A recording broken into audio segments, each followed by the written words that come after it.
Hi everybody. Today I'm here to talk to you about one of the most important reasons why failure comes to you faster than you plan for.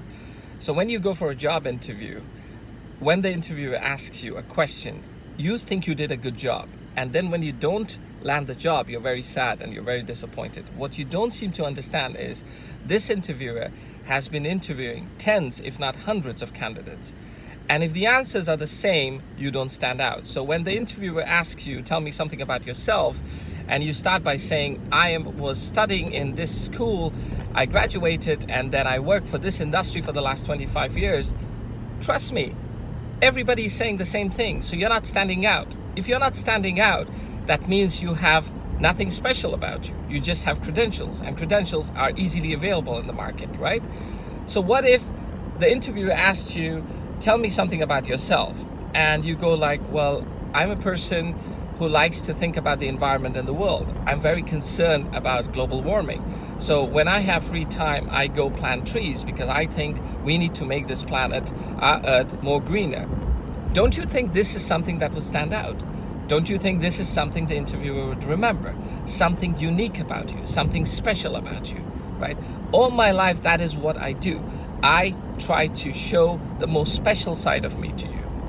Now, you need to understand that because you introduce yourself as commodity, as common, you are not special at all. You introduce yourself with your titles, with your job experiences, with your university and school credentials. You're not special. Anybody can do that. You need to understand this.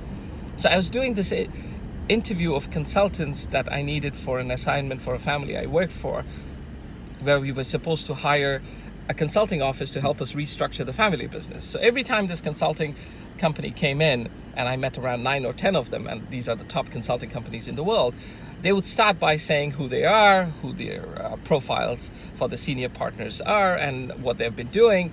And then they had this punch slide, this slide that was supposed to seal the deal, right?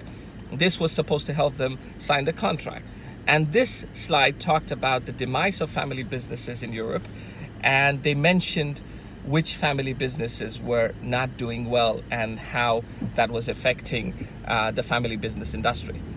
So after I met the second and the third and the fourth consultant, and everybody had that slide, and that slide was there with the same data but different representation with different forms of creativity on that slide, on the PowerPoint slide.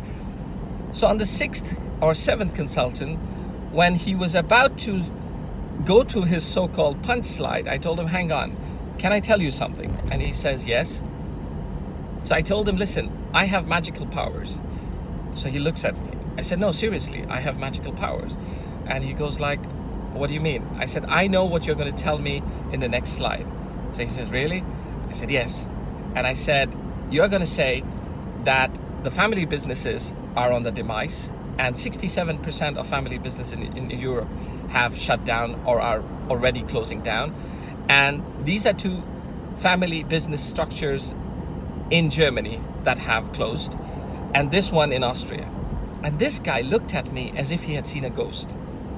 He had no idea what to do next because this was outside the script. This was outside everything he had practiced.